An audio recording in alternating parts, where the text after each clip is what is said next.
Okay, first of all, who was the great-great-grandfather of all companies who issued stamps? Who was the biggest trading company in the world at one time?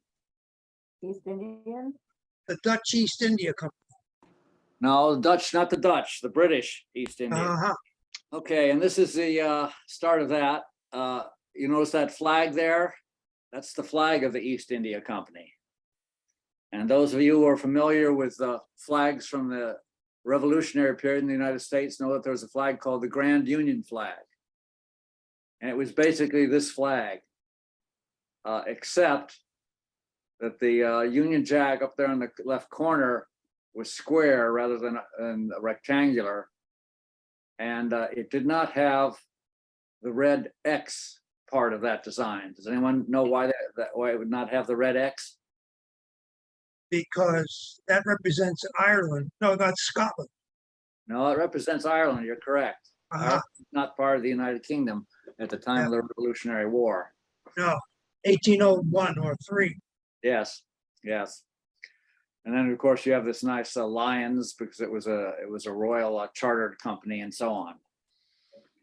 Okay, so it was founded very, very early. It was founded 1600. It was one of the Elizabethan era trading companies, one of the few which survived into later periods.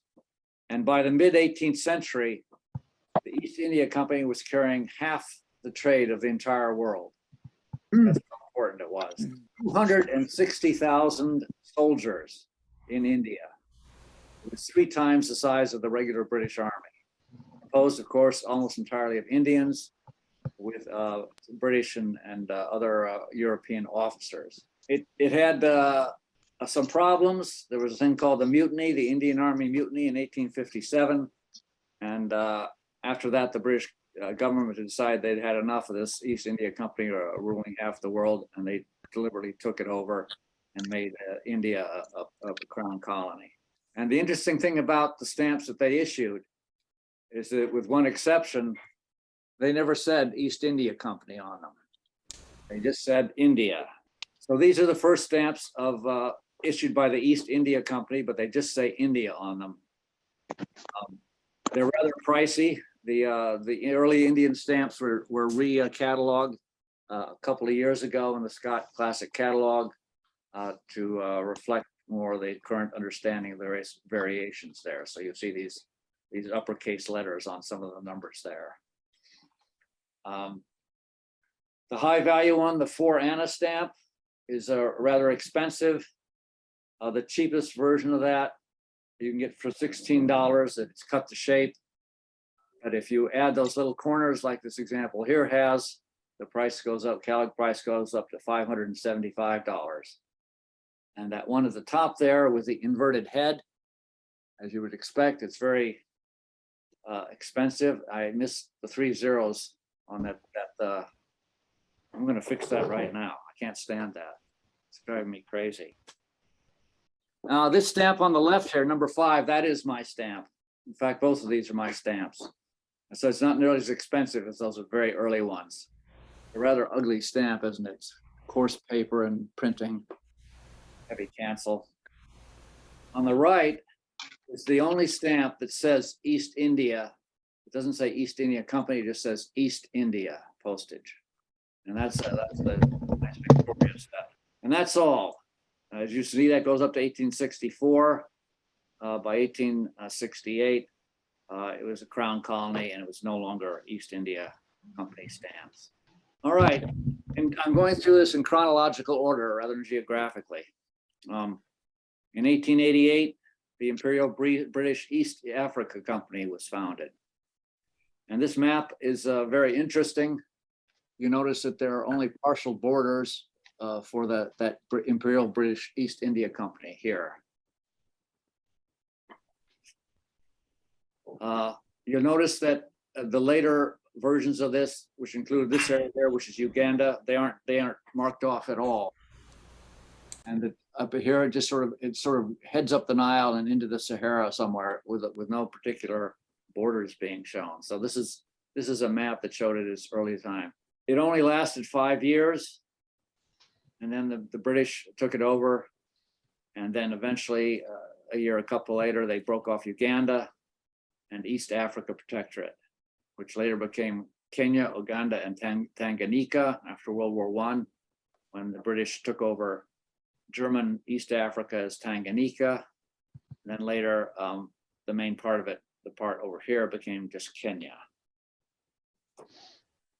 So these are the three stamps, the first issue of British East Africa Company. They're just regular British stamps overprinted. Shortly after that, in the same year, they issued this set, which has a whole bunch of varieties. Imperial British East Africa Company, and this is the coat of arms. If you look on this slide here, this is the coat of arms of the Imperial British East Africa Company. So it wasn't very successful. Didn't do very well. Now this one is quite well known, the British South Africa Company. It was formed the year after the Imperial British East India Africa Company. It was given a charter for a specific period, 25 years, and then it was successful enough that they extended the charter for 10 years, and that at 1924 it expired, and the area became protectorates. And the British government here specified that they reserved certain powers, and that they required any of the activities of the company there to be accompanied by treaties with the various native rulers in the area. It was an amalgamation of two other companies that were going to do trading in that part of the world. The Central Search Association, which was headed by Cecil Rhodes, whose name you will see very shortly, and the Exporting Company Incorporated. They intended to do mining north of what was then South Africa. They did not have much success at mining, but they continued to operate sufficiently that they didn't go bankrupt. Now, the interesting thing about this is that the stamps issued by this company are listed as stamps of Rhodesia. None of the stamps say Rhodesia on them. They all say British South Africa Company. And the reason for this is that once the charter expired and the British government took over the area, and they established two republics, both of which they called Rhodesia. Southern Rhodesia, which later became Zimbabwe, and Northern Rhodesia, which later became Zambia. And in the later Zambia, this British South Africa Company continued to have mineral rights until 1964. And there you see the coat of arms, which you'll see on the stamps. Looks like that lion is holding an elephant's tusk. It's hard to say what it's holding. It might very well be, yes. You'll see when we get to some other places that some of the coats of arms actually had elephants on them. There's an elephant here, but you'll see later that one of them has elephants rampant instead of antelope rampant. Okay, here are our maps, and you see the map on the left is an earlier map. And much like the one that shows the Imperial British East Africa Company, the area up here, whatever lines they thought they were showing, they were pretty vague. It's exactly where the authority of the Rhodesia Company held sway. Here you get the layer. This is a nice, careful drawing of the borders of Rhodesia as it finally came into existence. And again, this is Rhodesia, called Rhodesia, map of Rhodesia, but it's the area held by the British South Africa Company. And this area down here, later Zimbabwe or Southern Rhodesia, Zambia, Northern Rhodesia. And we'll see over here, this we're going to show you shortly. Of course, Rhodesia is named for Cecil Rhodes. Yes. Yes. Okay, as I said before, British South Africa Company, 140 numbers. Every single stamp says British South Africa Company on it. There's no mention of Rhodesia whatsoever. And we'll see later on, one of the sets of the South Africa Company stamps was used for British Central Africa, the first 4 years of their issues there. And then they dropped the British South Africa Company, and they just said British Central Africa. It later became Nyasaland Protectorate, and then today is known as Malawi. So here are the first two issues. These are examples. There are slight differences in the designs here, but these both were used for quite a long period of time in various kinds of overprints as well. What's Nyasaland? Is that a place? Yes, we'll get to that. Oh, okay, thanks. That's what British Central Africa became after it stopped being British Central Africa. Here's another set with the coat of arms, very similar to the first one, but the numerals of value are in the upper corners. Here's a picture of one of the great tourist sites of southern Rhodesia, northern Rhodesia, Victoria Falls. There was a set of 6 of those. And finally, we get the Queen and the King, George V, and Queen Mary, wasn't it? Mary of Tex, yes, Mary, yes. Now we're talking about the British South Africa Company stamps that were used, overprinted BCA for British Central Africa. There was a British Central Africa Company, but it was only one of the many companies that operated in this area. It was never given a charter to run the country and issue its own stamps. And this area, this is Rhodesia, is over here on the left of this. You can see it says Northern Rhodesia. And this is Lake Nyasa, border with Mozambique and Tanganyika. And this area, originally British Central Africa, became Nyasaland Protectorate. And today it's known as Malawi, independent country, of course. And this was one set of 20 stamps, British South Africa Company stamps, overprinted BCA. Now, the only company that is listed in Scott as a company is Mozambique Company. And they had to do this because Mozambique obviously had its own stamps, and it would have been confusing to list them both in the same listing. So Mozambique Company, even though it was set up in the Portuguese colony of Mozambique, it was dominated by French and British capital. Portuguese were not the big owners here. As we'll see, Wasn't there also a Portuguese colony called Nyasaland? No. Nyasa. We'll get to this in a minute. Okay. So there's going to be a map in just a minute. It'll show you all this detail. There were a number of different pieces to Mozambique, all of which issued their own stamps, but none of the others were an area ruled by a company. They were all just divisions of Mozambique. This was founded a couple of years out of the British South Africa country. It had a 50-year concession. And again, when that concession ran out, the Portuguese government took it back. It was authorized to collect taxes in the area, but the company itself didn't have to pay taxes. The Portuguese government got 7.5% of the company's profits, and they owned 10% of the shares. And they were required to settle 1,000 Portuguese families in the area under their control. They were also allowed to issue currency, which they issued in pounds rather than in the Portuguese currency. Like most of these companies in Africa at the height of imperialism, they weren't, on the whole, terribly interested in developing the country. They just wanted to go in, grab and take whatever they could, and they didn't invest in much here. Some of the British colonies did build railroads and that sort of thing, but again, that was really to allow the companies to get at the minerals. It was what they were interested in. Yeah, you can really see here how they had initially the pattern of exploration, maps, and then commerce and exploitation. Yeah. Boom, boom, boom.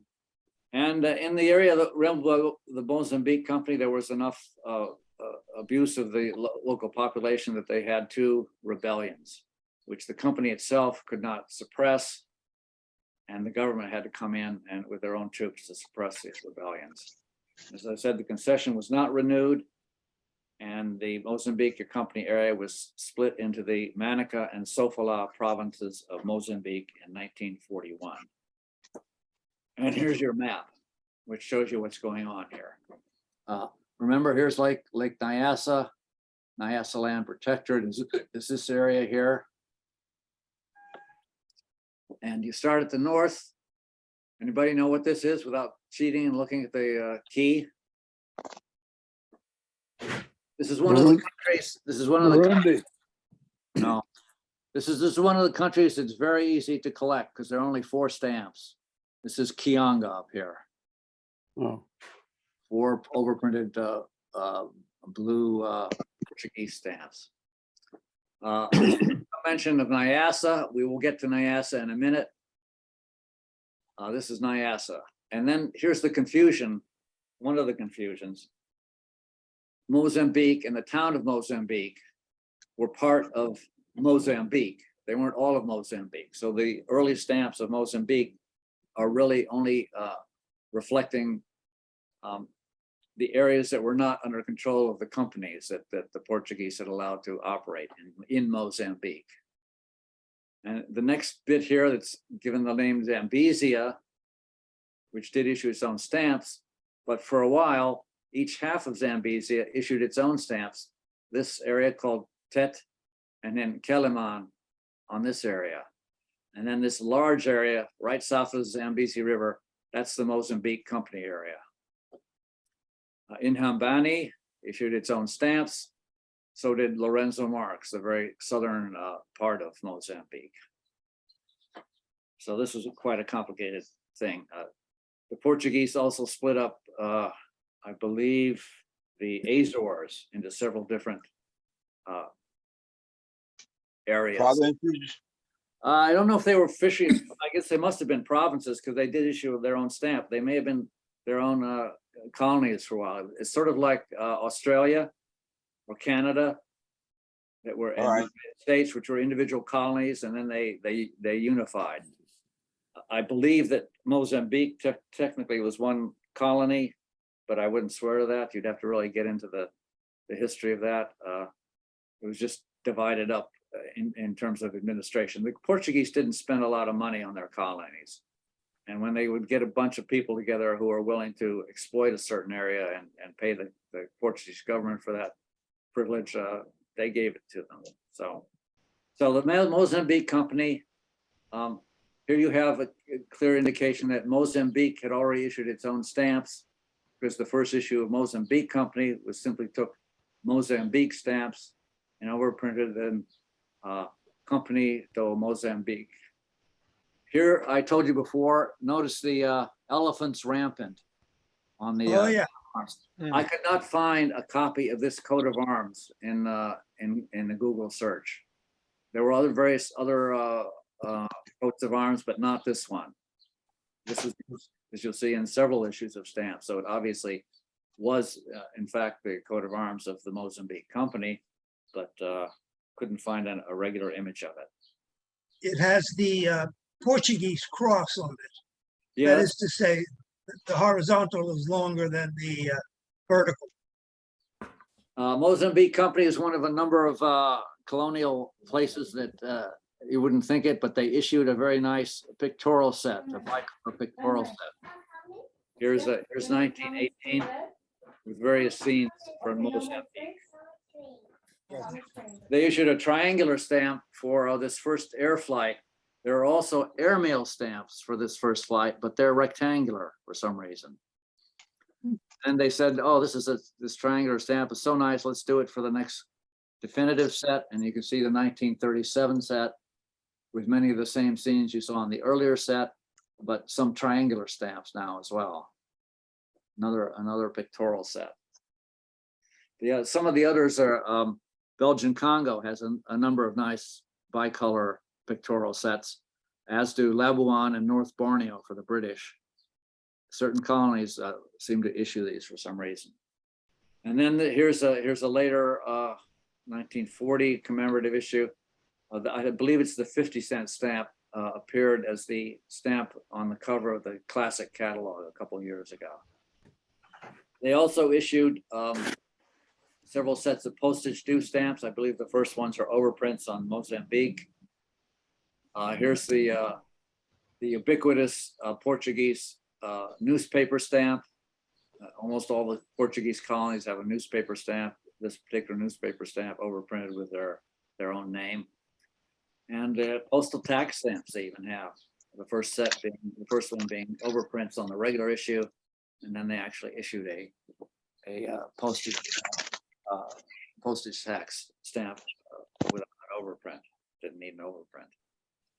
So that's Mozambique Company, fairly extensive collection there.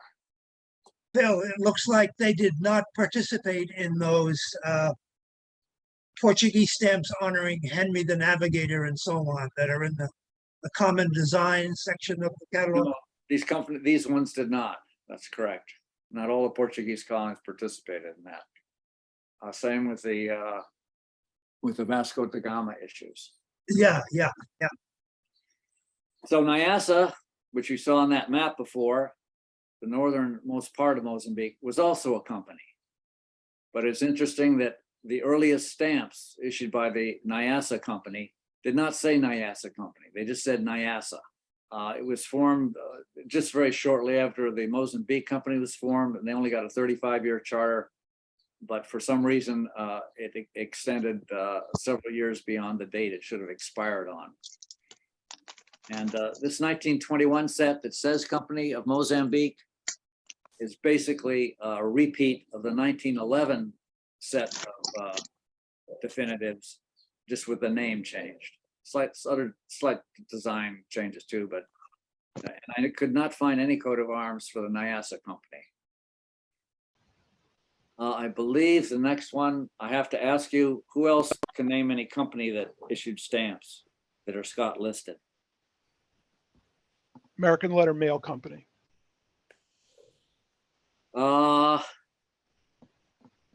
Those are listed on carrier stamps, I believe, in Scott.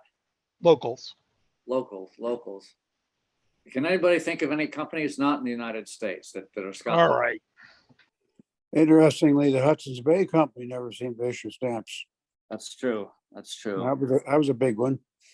Yeah, that's true. I wonder why they didn't. Yeah. They were contemporary of the East India Company. Yeah, a lot of them didn't. Like I say, yeah. there were a lot of companies. Some of them had charters to actually operate the area. We'll see that in a moment. I think the next one up was not the other companies I'm talking about, but they administered an area, but they never issued stamps for it. Here's the postage due stamp for Nyassa. It says Nyassa Company. And there's what I was just talking about, the Royal Niger Company. They never issued stamps, but they administered a part of Nigeria, which is at that time called the Niger Coast Protectorate, later Southern Nigeria, and later part of Nigeria. So the first bunch of stamps in the 19th century were issued by the when the Royal Niger Company was operating that area. Suez? Yes, that's correct. The Suez Canal Company issued stamps. We'll get to that in a minute. There was one other. Danube Steam Navigation Company, Austria. Relatively recently, listed, Scott has listed these. Yeah, very good. Yeah, four stamps. Strangely issued after Austria offices abroad, but before Lombardy, Venetia. And it said, of course, there are many forgeries, and they run from $50 to $480 in catalog value. So Do you remember when did they start listing them, Phil? it's within the last 3 or 4 years, because I did not have them originally in the pages I had made. And I believe the 2021 catalog, when I went through and checked it page by page, number by number, I finally discovered these. I'm pretty sure that they were not listed earlier. What do you think prompted them to decide to list them? Well, that's what Scott is doing with a lot of the countries. They list things that they never listed. For example, for a long time, they did not list French parcel post stamps. You would think France, they would give it very good coverage from the beginning, but for many years, they did not list the parcel post stamps of France. And recently they added the parcel post stamps of Algeria. Hmm. I suspect that they have particular people who are interested in this, who have been arguing with them about it and providing good information about what they should list or not list. And finally, Scott gives in and to expand the catalog and have people buy it, they add new categories or new listings. Yeah, I'm looking at Austria in my 1969 Scott catalog. They do not list the Danube Steam Navigation Company in 1969. So here's the last, I believe this is the last slide. Egypt, Suez Canal Authority, again, many forgeries, $90 to $1,150 for these items. I happen to have just this one, which I hope is not a forgery. Okay, that's it.